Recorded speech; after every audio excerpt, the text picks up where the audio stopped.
Bonjour à tous, bienvenue dans la revue d'actualité de ce 26 février. On démarre par les échos de la tanière, les binationaux qui ont choisi le Sénégal et tracent la voie pour les générations futures. Depuis plusieurs années, le Sénégal s'affirme comme une des destinations attractives pour les joueurs binationaux évoluant en Europe, à l'image de Kalidou Koulibaly, Abdou Diallo, Pape Gueye, Moussa Niakhaté, Ismaël Jakobs ou encore Iliman Ndiaye. Nombreux sont ceux qui ont fait le choix du cœur en rejoignant la sélection sénégalaise. Un engagement fort qui ne se limite pas au terrain mais qui témoigne d'un attachement profond à leurs origines. Aujourd'hui, ces choix inspirent d'autres talents en quête d'une identité sportive et patriotique. Vous pourriez lire en détail dans votre quotidien de ce jour les témoignages de nos lions. Assane Diao chez les Lions, si une rencontre avec Pape Diao a grandement ouvert les portes de la sélection sénégalaise aux jeunes attaquants. La Roja, prise au piège, joue difficilement son va-tout pour contrecarrer les plans du joueur. Si Assane ne s'attend pas vraiment d'être appelé en mars par Luis de la Fuente, le sélectionneur des champions d'Europe, de la Fédération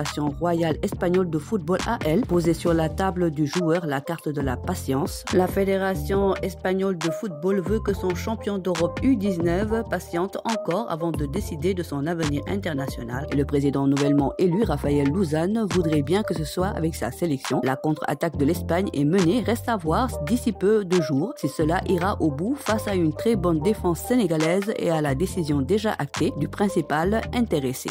Jamie Carragher déclenche une vague d'indignation. L'ancien défenseur de Liverpool et consultant pour Sky Sports, Jamie Carragher s'est attiré les foudres des fans de football après une déclaration jugée méprisante à l'égard de la Coupe d'Afrique des Nations, s'exprimant sur les chances de Mohamed Salah de remporter le Ballon d'Or. Face à cette déclaration, de nombreuses personnalités de football ont réagi avec indignation. La Confédération africaine de football a choisi une réponse subtile mais efficace sur ses réseaux sociaux. L'instance a partagé des images marquantes de la CAN qui témoignent de l'importance de la ferveur du tournoi. Même le double Ballon d'Or El Hadji Diouf ne l'a pas loupé dans une publication sur sa page Instagram en soulignant l'audience de la CAN pour être l'une des compétitions les plus suivies au monde.